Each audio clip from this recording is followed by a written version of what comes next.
good afternoon, or for some, good evening. As she said, my name is Jeanette Farr Harkins. I'm the National Playwriting Program Chair, and it is my pleasure to introduce tonight's selection of plays as a part of the Michael Kanan Playwriting Award Showcase. These are the national finalists of the Garrison 10-Minute Play Award. And these plays are selected from all over the nation. And you'll join us here as well as through simulcast to celebrate these plays and playwrights. So they are as follows.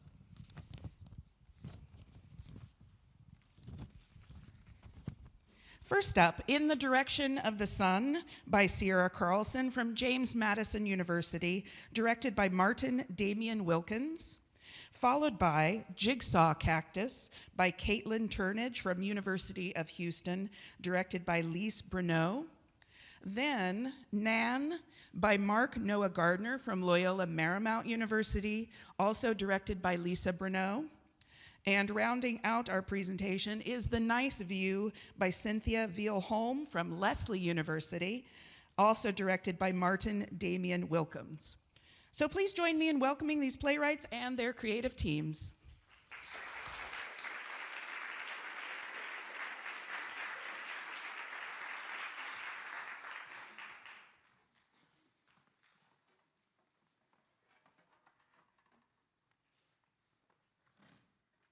The Direction of the Sun by Sierra Carlson. Warda, a young Yazidi woman, unmarried, was studying to be a doctor.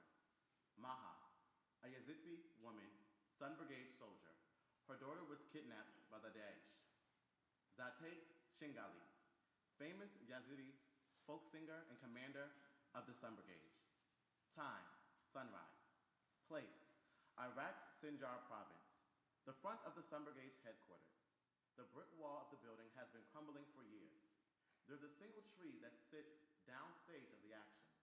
Rubble in front of the building lays against the structure, moved out of the way but not moved in its entirety.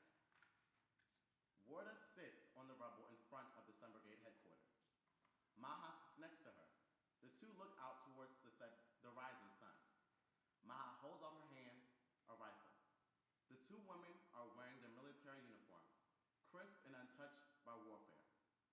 Warda's gun sits to the side of her. Our hearts were broken. We were separated, and now we live with no hope. That's beautiful. That's the most beautiful thing I've heard in a long time. Handing over the canteen. Drink. No, I'm fine. I don't need any water. Warda accepts the canteen, but does not drink. Maha, what was that poem?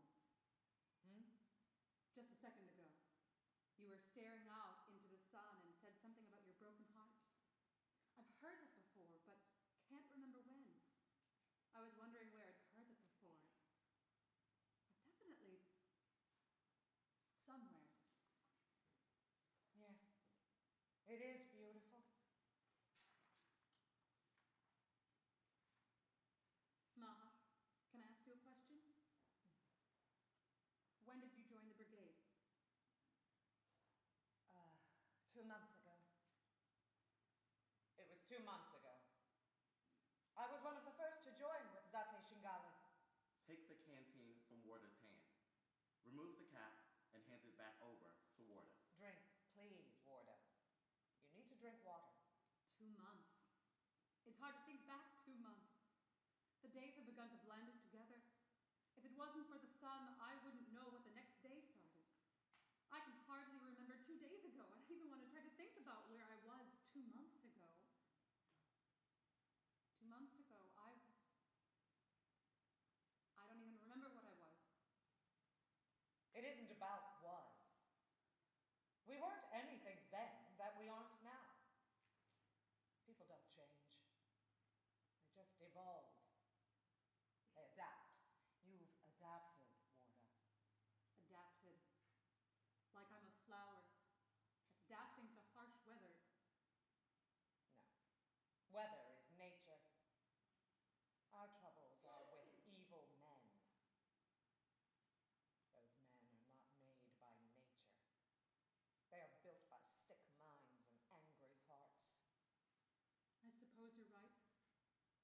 We are not flowers. We are fighters now. Why did you join? Warda, why are you asking me these questions? Warda begins to stare off at the gun that is resting to the right of her. I joined for the same reason we all did. I want to protect my people. I pray that we do. I pray that we may be given the strength to protect our people. We will protect them. I pray we will. Every day I look out towards the sun and I pray that we are able to protect our people. We will protect them. I don't need to pray for strength. We will protect our people. This is something I know. How do you know? I know. No, you don't. Warda! You don't know. We can't know something like this, Maha. Look at us. Look at what we're wearing. Our uniform? This is not a uniform, it's a costume. We've never seen combat. I hadn't even fired a gun until 2 days ago. 2 days ago. How are we going to protect our people? We're not soldiers. We're just women. We are just women. We are not just women. Zate Singali steps into the light upstage of the two women. She stands singing a Yazidi folk song. We are Yazidi. We are women. We will destroy anyone. Why did you join the brigade? Warda, I answered your question Yes, already. I get that, but why did you join the brigade? What happened that made you want to sign up for something that you're probably not ready for? Warda, enough! Maha, please, if I'm going into battle with you, I need to know why you fight. You want to know why I fight? I fight because months ago our land was taken. Our land was taken, our homes were burnt, and our children were stolen. My child was stolen. These men broke into my home and they took my daughter. They took her from me. For some reason, whatever reason, they forgot to kill me. That was their mistake. I was left alive. I have to use that life to take back what those monsters stole. Daesh will be scared of us. My child was taken from her home, and I don't know if I'll ever see her again. But I have to try. That is why I fight. I'm sorry. I didn't know. I knew there were women here who had lost. But I didn't know. I'm sorry, Maha. Warda reaches for her gun and lays it across her lap.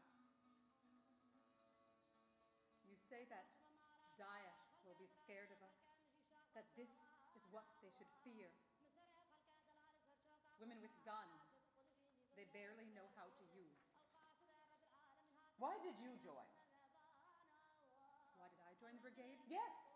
Clearly you have some issue in being here. You don't have to be. If you don't want to be a force against our enemies, then you can feel free to leave whenever you like. I'm sorry. Enough with these apologies. Why did you join? I want to protect my people, just like you. You are not just like me. I didn't mean... You're right. I'm not like you. I'm not a soldier. I thought this was the right choice to make. I thought I was doing the right thing by coming down here. I was a student. I was good at being a student. This, though, I was studying medicine. I was going to help my people. I was going to heal them. When I learned that Daesh had bombed a Yazidi school, I made the decision to come home and use what I had learned to help heal my people. 7 days ago, or at least I think it was 7 days ago. It easily could have been weeks. A young child, no more than 7, had been caught by a blast that left the whole of his right side burnt. He held my hand so tightly. He wanted to hold on, stay with me as long as he could. Then he asked me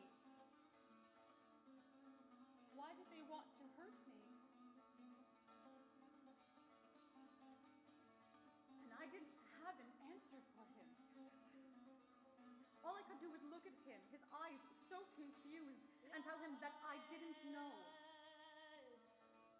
I didn't know why anyone would want to harm a child, why anyone would want to kill a family. I couldn't take it anymore. I needed to help stop this cruelty. Joining the brigade seemed to be the only way. Joining the fight is the only thing I can do at this point, and I have to do something. But Maha, I am not a soldier. I didn't think I was a soldier. And we're doomed. We will all die. The day we stop fighting is the day we all die. I will never stop fighting. I am so much more than a soldier. I am a Yazidi. I am a mother. Right now, I need to fight. And today, I am a soldier. So are you. Our hearts were broken. We were separated. And now we live with no hope. I'm afraid.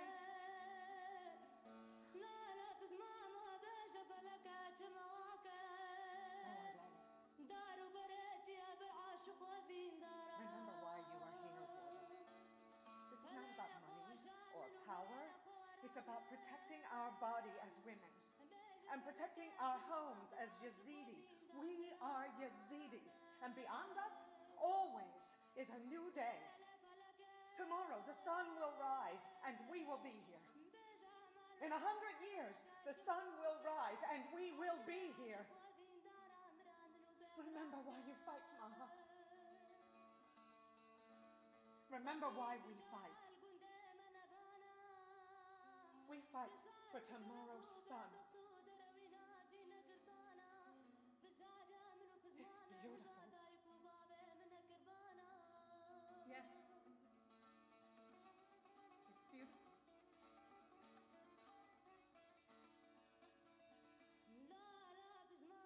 The water from the canteen spills to the ground.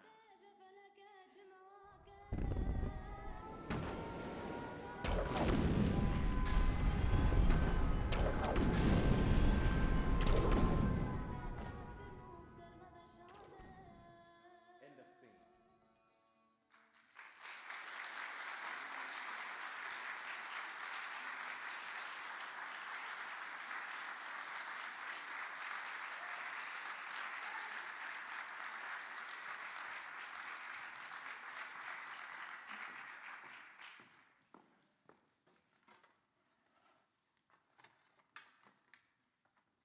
Jigsaw Cactus by Caitlin Turner. A worn-out man sits surrounded by jigsaw puzzle pieces, their boxes and beer cans. An almost completed puzzle of a family of 3 is in the center, but the face of the woman in the middle is missing. A girl with green hair walks in holding trash bag suitcases.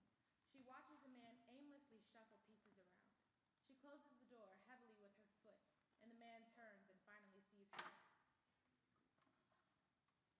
Cherry. He turns back to his puzzle pieces. Cherry sags against the door in defeat. He doesn't acknowledge her. She breathes deeper and harder. He doesn't acknowledge her. With an exhausted grunt, she drops her trash bag suitcases.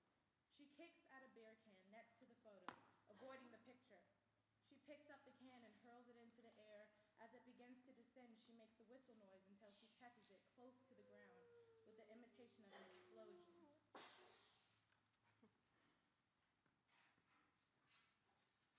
Take your medicine. You look like a mop full of water. The man flips over the puzzle pieces. If I hug you, you'll probably just cry. Paul ignores her. She goes over to her trash bags and rips them open. The clothes tumble out all over the floor. I brought my laundry home. Aren't you happy I even have a clean bag? Do you think I can overstuff the laundry machine? That binge-eating monster can gorge itself on my sweat stains. She pulls a floral printed dress off the floor and holds it against her. She inhales deeply.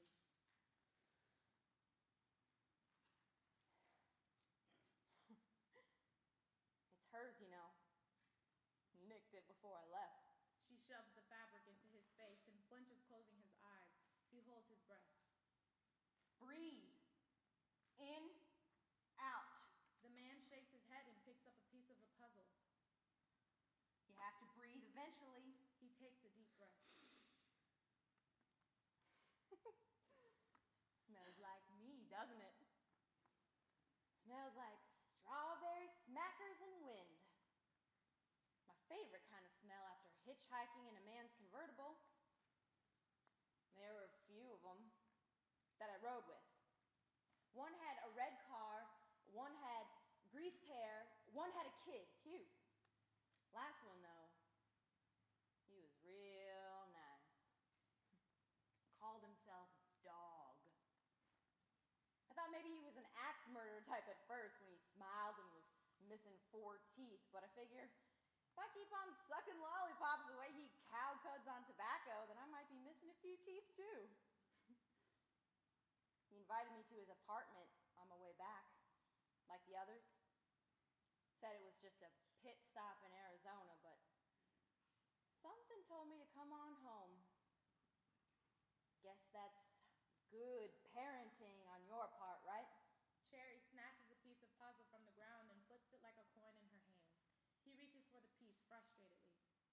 You want this? You've been gone. Want to know where I've been?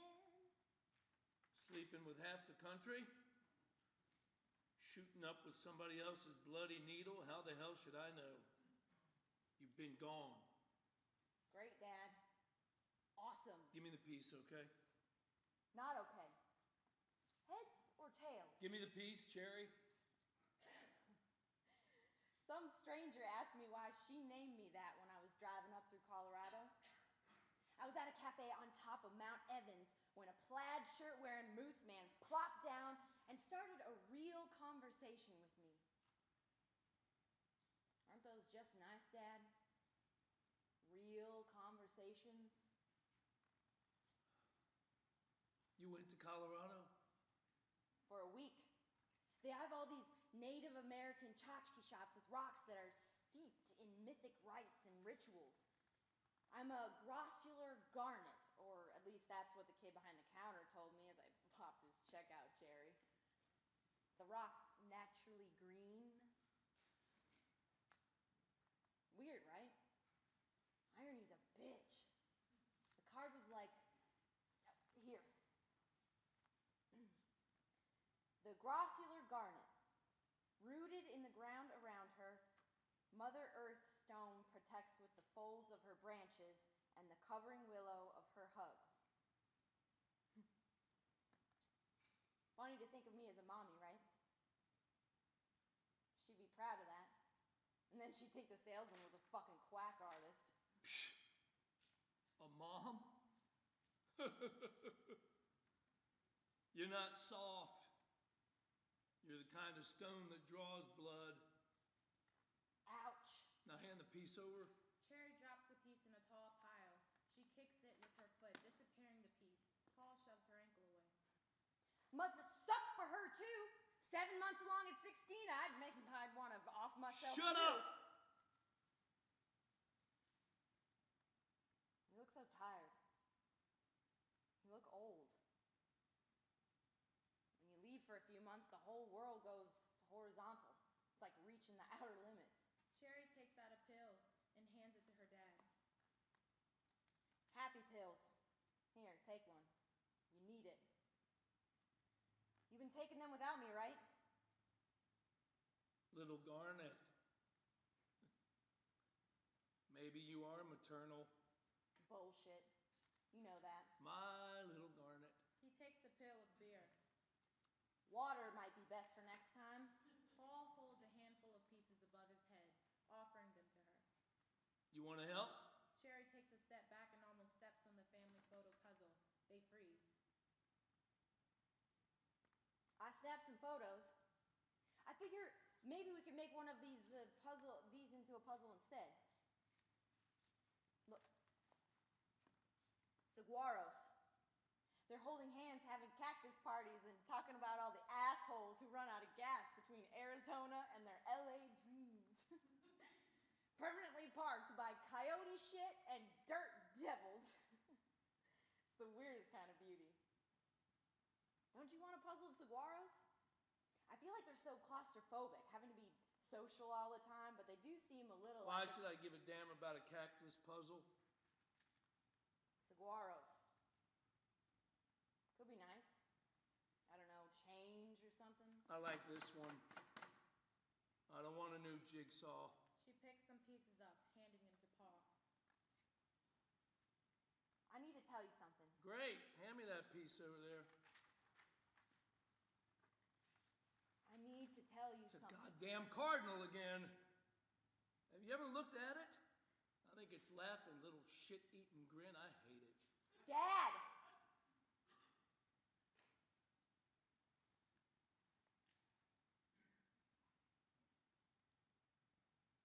So the medicine. I feel more focused when I'm on it. I take it. Good. And your heart medicine? Sometimes I forget. It's only human. I don't worry about you for that. Sometimes I forget on purpose. Well then, it's a good way to kill yourself. Quick. Efficient even. Paul flings a piece at her and she ducks it. Your bill of death would just be a post-it note to the head that said, weak heart. Suicide wouldn't Shut even up! be tossed around. Scot-free, Dad. You wouldn't even be at risk for the wrong Shut label. up! Don't talk about it. There's 4 full boxes left. Maybe I put it in them. Dump them out. Over there. God damn it, Cherry. Help me or don't. Cherry goes to 4 boxes stacked in a corner. She dumps out the first box, and the pieces pour out with sound of rainfall. They're all starting to look the same. And every time I see more pieces, God, what does our puzzle look like? Our family, what does her piece look like? She starts to dump another box, and Paul crawls towards her, wading through the pieces on the ground. Then he reaches up and lets the pieces run through his hands, searching for the one he wants. It's not even under the couch. I've looked for it. There's dust bunnies and belly-up roaches, but I can't find her piece. I never moved it. It must be here. It's here. I'm just an idiot who lost the piece of his own wife. With the third box he dumps, he gets more and more frustrated, throwing the pieces behind him he doesn't want. With the 4th box, he kneels directly under the pieces she's dropping, being baptized in them. None of them are her. None of them here are her. Did you find her? When you left, did you find her somewhere out there? You were closer. No. You had to have, because she's not with me. She's not there either. What color hair did she have? We have pictures. What did it smell like? Dad!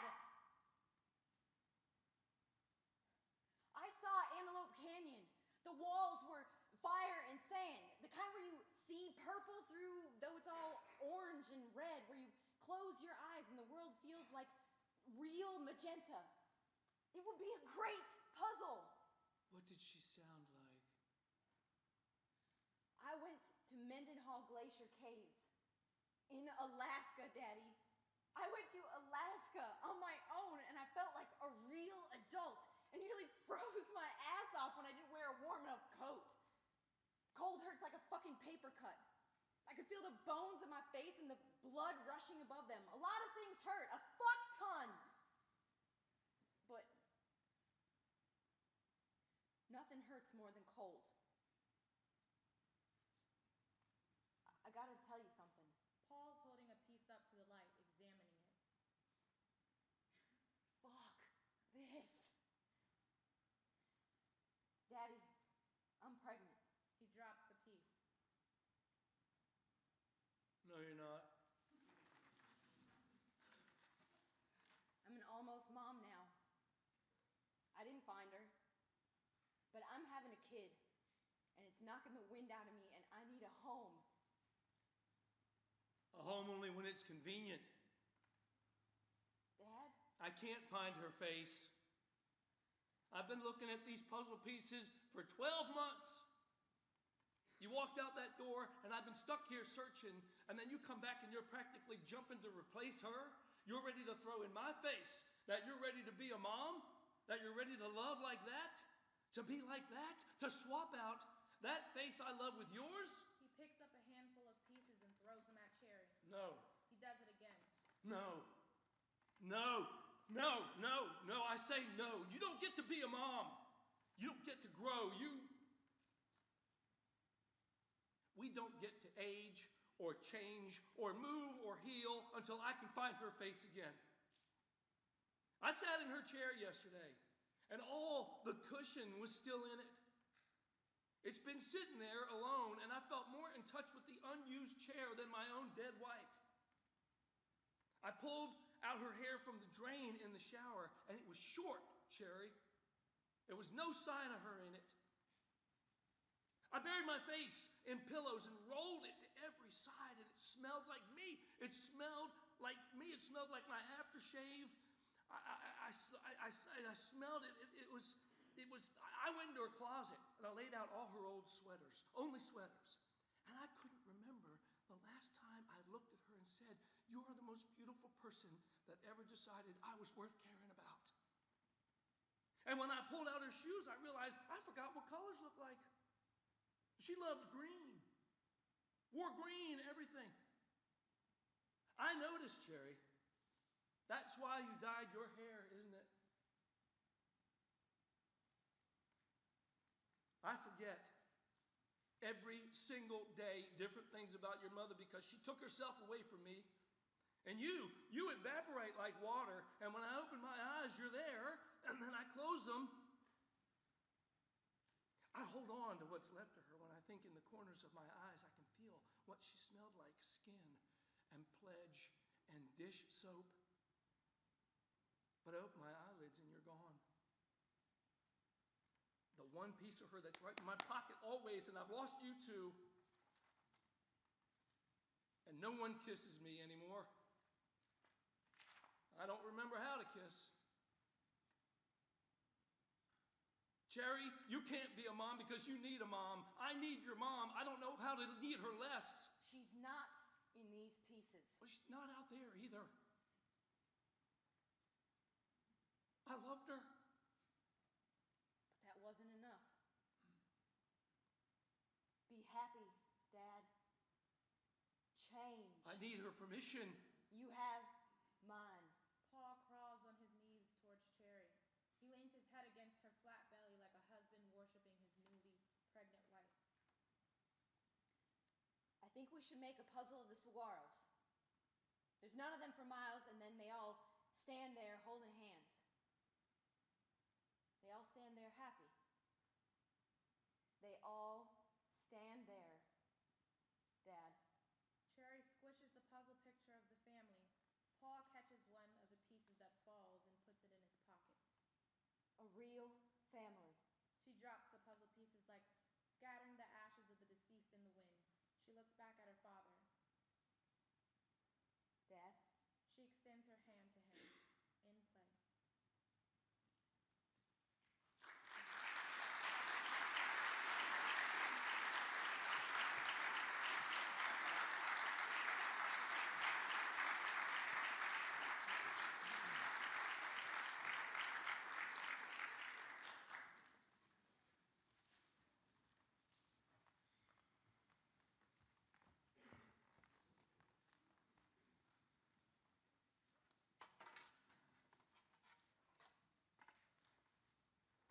Nan, by Mark Noah Gardner.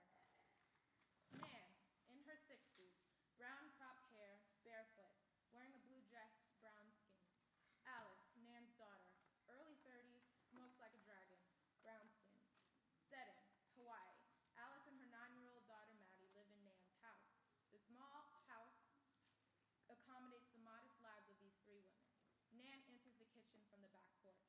Alice is sitting at the kitchen table with papers in front of her, dangling a cigarette out of her mouth. The sound of a shower can be heard off stage throughout the play. God damn it. What I went told that girl about taking showers. She no can take 20-minute showers. She must think her nan is made out of money. I tell you. You have to tell her. I tell her every day about her showers. No, Ma. You have to tell her. Today, when she gets out. Take that goddamn cigarette out your mouth. You look like a freaking cow chewing its cud. How can anyone understand you with that ting in your mouth? Are you a cow? No. Good. And is your daughter the Duchess of Caina? No, Ma. Good, then tell your daughter that 20-minute showers runs up my bills and doesn't leave any hot water for wash dishes or for do laundry. All right, Ma. Jesus. It's not like you can still do any of those things anyway. I tell you, kids nowadays, oh my goodness. So Kolohe, them, always making trouble, all of them. They don't care. She leaves her clothes all over my floors, shoes on the table. Don't make no sense. She's a good kid.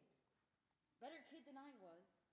Maybe, but still too much like her mother. No ambition, I tell you. You think I have no ambition? You know, I used to give my 10th graders an assignment at the end of every year. I told them to draw a picture. Draw a picture? That's it? I told them to draw a picture. And if they drew anything past the Circle Food store, you know, the one at the end of Nanakuli, then I know they're going to college. It shows me they have dreams. Dreams of getting out of this town. Are you trying to say I never had ambition? You did, but you wouldn't let life get in the way. Sorry I got pregnant, Ma. Always said, don't have sex. You won't be able to stop. I was in love. Yeah, until he left you. Now look where you stay. Living at home with your mother, running up my bills, taking 20-minute I showers. don't even know why I stayed. You can be so cruel sometimes. It's not cruelty. It's called being a mother. Some mother you were. Excuse me. Mothers don't leave their 5-year-old children home alone. Don't act. You loved it. And all you left me were potato chips and Coke. Those were your favorites. You're so dramatic sometimes. You turned out okay. Always like dwell in the past, yeah? Yeah, you're right. Yeah. Let's look towards the future. She picks up paper. So, when are you gonna die? Next Tuesday, when the rain is gone. Okay. That's soon, huh? Mm-hmm. Alice writes it down on a piece of paper. Nan gets up, opens fridge. And did you decide how you're gonna do it? Pills, I think. You want some pie? Yeah, sure. Why the pills? She goes over to help. Lord knows I have enough pills. You want whipped cream? Yeah, sure, a little on the side. Nan drops whipped cream on the floor. No, never mind. Too much fat. It's fine, don't worry about it. Alice goes to clean up the whipped cream. Nan sits at the table and eats. She winces painfully every so often, and sometimes Alice must help her mother hold her fork and get food to her mouth. I just meant, why go with the pills again? It didn't work the first time. I'm so stupid, that's why. I didn't check the expiration dates on them. My fault. Hello, how do you not check the expiration date? Well, I just figure a pill is a pill. I thought that's how it works. You just take the whole bottle and then you mock it. You woke up in the hospital so freaking pissed, thrashing around like some crazy person, and the whole time screaming, what did I do wrong? What did I do wrong? You goddamn right. I was pissed. Those damn doctors tied me down. Bruises all up and down my arms. They so rough them. There was that one nice nurse. What was her name? Heather. Alice lights another cigarette. Heather. Ah, yeah. Ui loa o oya. So beautiful, so smart. That one. Yes, please go on and on and on about Heather. Tell me more about Heather. We all adore Heather. Don't act. You always so jealous, yeah? I talk about you with other people. I tell them my daughter love her job. She's the head clerk at Jackie's department store. You do not. I do. I tell them, I say, if you need a new shade or some eyeliner, go see my daughter. She helped you. Well, that's very nice of you. You know, people were mad at me because I'm helping you with all of this. All your friends, they come up to me, they said, how do you let this happen? I told them, you do not know my mother. Everybody thought I was joking. I told Mr. Johnny down the street, told Gloria, told Mr. Phillip, and Mrs. Hannity down at the school. Hell, I even told the boy that bags my groceries down at James Market. They all thought you were crazy, still are crazy. Even Heather didn't believe me. When I kept screaming, what did I do wrong? She told me, drink alcohol with it next time.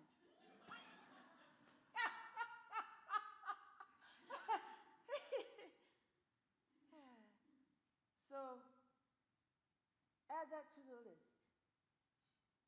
The alcohol. Mom, are you sure about this? She puts out the cigarette. Never mind that. Now, show me what's been done so far. Come on, come on, come on. All right.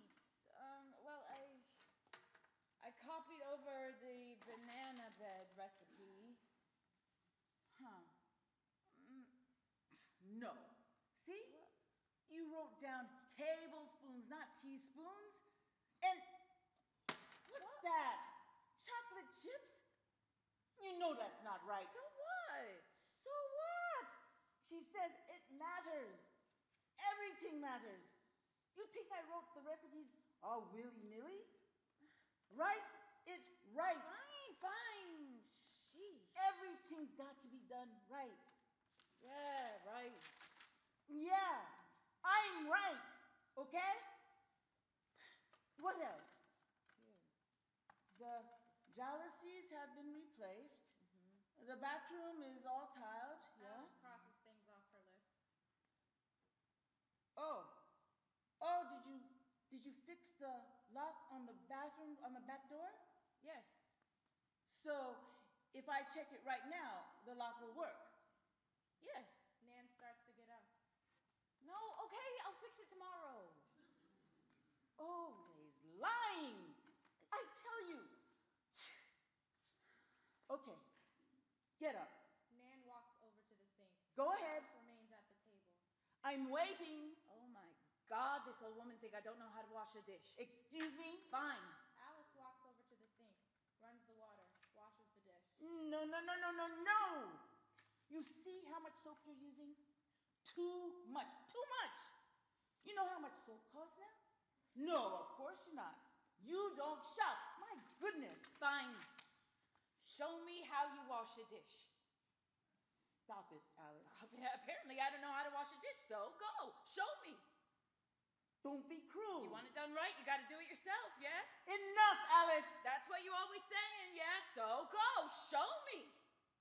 You think I like being useless? Can't do a goddamn thing with these hands. Everybody has pain, Mom. People get along every day. Some people don't have arms or legs. Some people are born deaf, dumb, blind, but sure enough, they're getting along every goddamn day, and you're sitting here gonna kill yourself over some arthritis in your hands. Look at my hands. They're deformed. Can't do a goddamn thing. No, can't do clothes, can't wash dishes, can't even hold a little girl's hands, not with hands like these. If I'm useless, I am nothing. Can't have people looking at me with pity, looking down at me. No, can't have it. And what about Maddie? You gonna just leave her, huh? Sorry, baby. Your Nan couldn't be pitied. She'll understand someday. Oh, really? Ah, yeah, well, what about me? You think I'll understand? You never even asked me how I felt about it. I sat you down at this very table and told you why. Yeah, but but you never asked me how I felt about it. You just said, look, here's a list of what to do once I'm gone.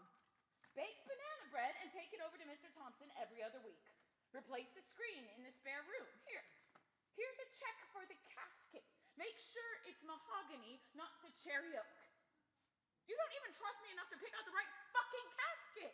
I just want to know everything done right. Now, I have done most everything on this list, but the one thing that I am not going to do is tell that little girl in there that her nan is going to off herself. You're going to do that. Today. As soon as she gets out of that shower, or I swear to Christ, Ma, I'll put you in that cherry oak. You think this is going to stop me from doing it? You don't think I've been thinking about this? About all of this? You don't think I ain't thought thinking about that little girl? I just think she deserves to know why. Some things are not meant for children. I am your child, whose mother has asked her to do the unthinkable for her. But I won't do this. I can't tell Maddie. I can't tell her. I can't do it. I can't do it. I can't do it. Okay. Please, please. Okay.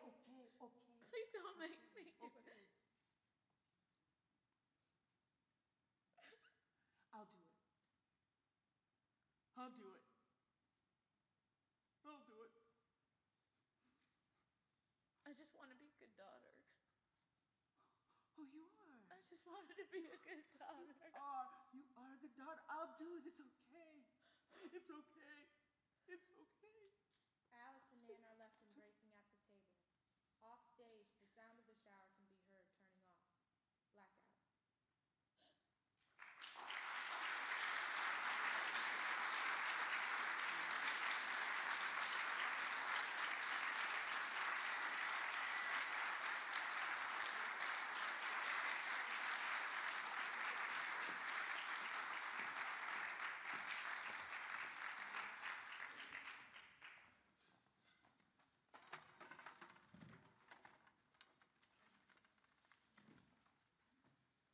The Nice View by Cynthia Veal Holmes. Place, Council Bluffs, Iowa. Time, present. Setting, the porch of a house that sits on the bank of the Missouri River. Elaine stands on her porch, which looks out on the bank of the Missouri River. Jackson enters, carrying 2 cups of coffee from his kitchen next door. Good morning. Morning. You look happy. Fishing must have been good last night. Practically jumping in the boat with that big old moon we had. But then some idiots came by and scared them all away. I'm sure you found something else to do.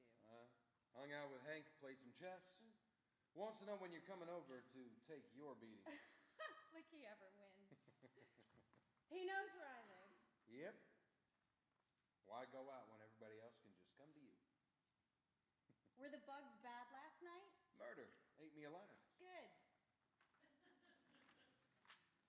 Hey, you got any more of that nice smelling orange stuff that works really good? In that drawer over there.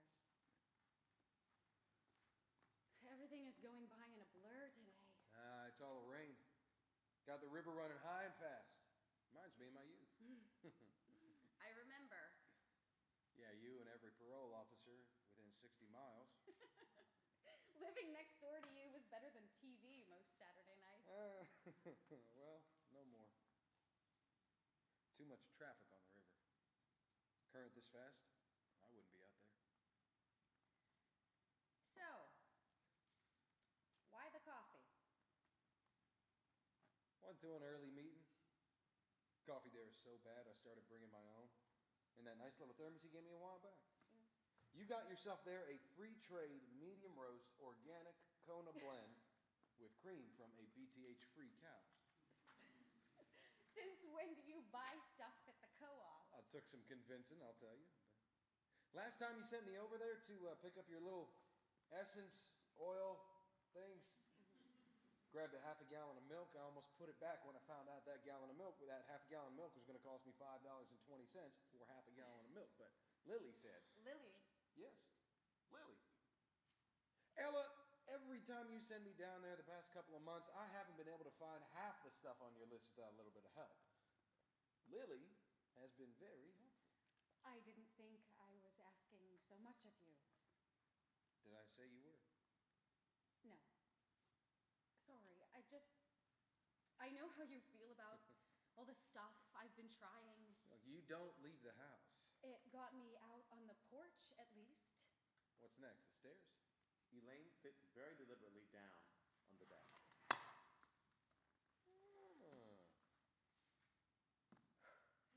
Impressive.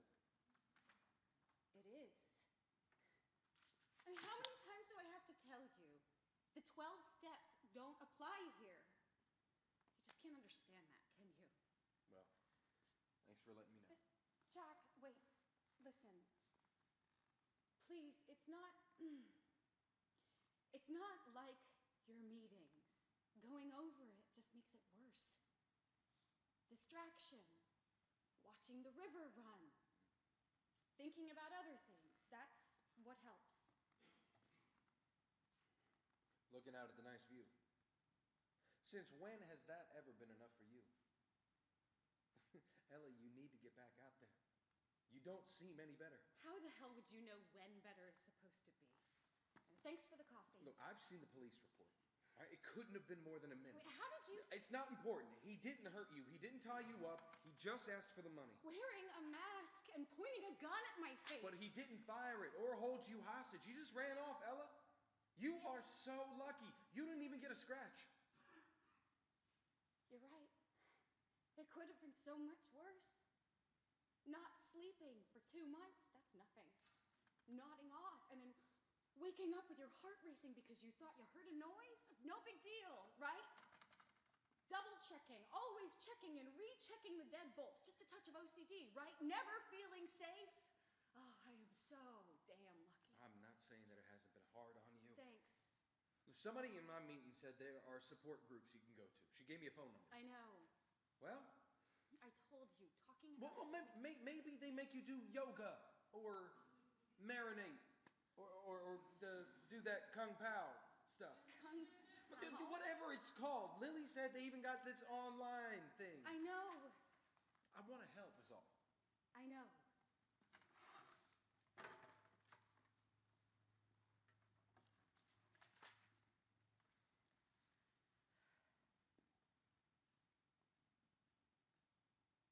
So I look at her, Lily, that is, and I say, $5 for a half a gallon of milk?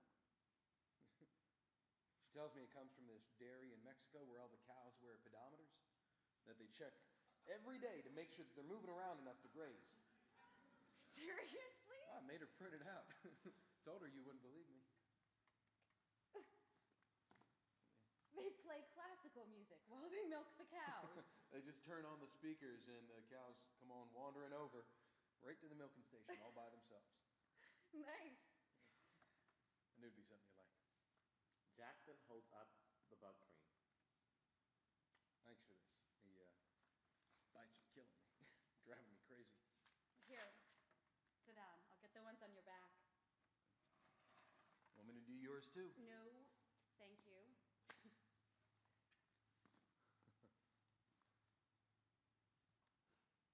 You'd have to be nuts to go out there right now. Oh, look, I was right. Cops. What's wrong with that little boat floating sideways? Broken rudder, maybe? You sure? You'd be the expert.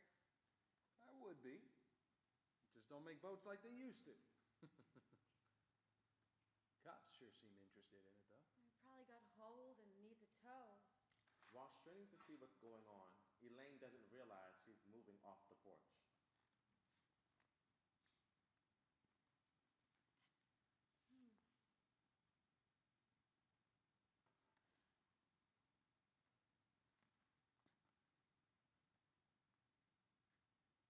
Hey, that's not a boat. Oh, is it? It's a body. That water must be so cold. Not for him. You hear about it happening every couple couple weeks, but I've just never seen them find one. See, they gotta move the boat out in front of it and then let the hook drift down right beside the hull. They shouldn't be watching this. Well, they just gotta get it a little bit closer. Got him. Wow, he's been in there for a while. How can you tell? Well, you see the. Oh, wait, I don't want to know. Oh.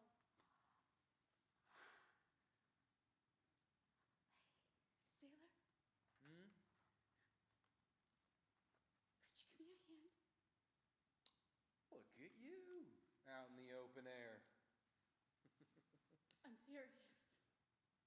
I can't move. Just breathe. Just breathe. Just breathe.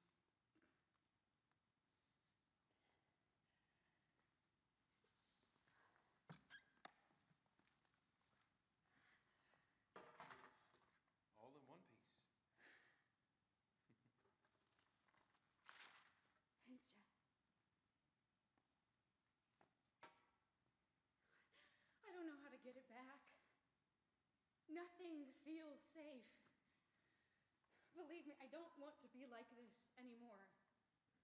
Well, we sure can't count on him pulling a body out of the river every day to get you off the porch. Unless... Stop. Stop thinking right now.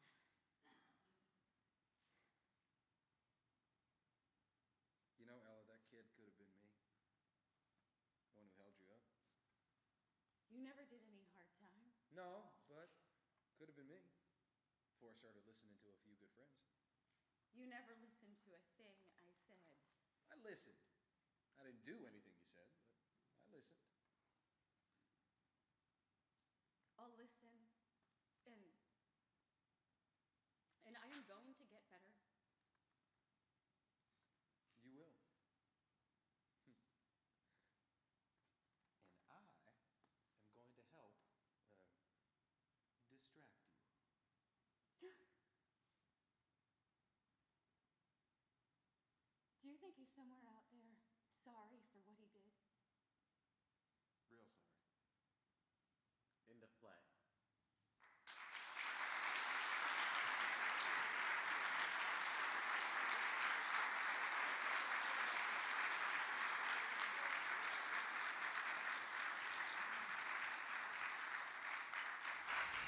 If we can just take a moment to acknowledge our playwrights, Mark Noah Gardner, Cynthia Veal-Holm, Sierra Carlson, and Caitlin Turnage. Would you please stand up if you're in the house?